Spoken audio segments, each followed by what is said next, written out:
Twin Cities has issued a severe thunderstorm warning for southeastern Dakota County, central Goodhue County in southeastern Minnesota, southwestern Pippin County, southern Pierce County, until 6 p.m.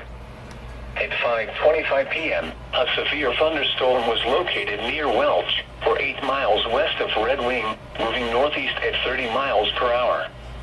Expected hazards include 60-mile-per-hour wind gusts.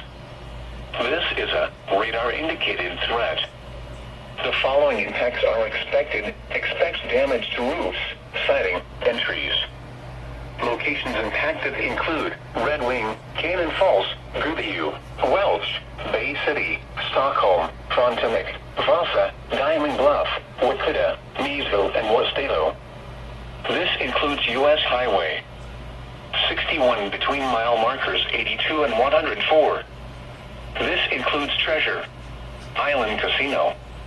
Prepare immediately for large hail and damaging winds. People outside should move immediately to shelter inside a strong building. Stay away from windows. Torrential rainfall is occurring with this storm and may lead to flash flooding. Do not drive your vehicle through flooded roadways.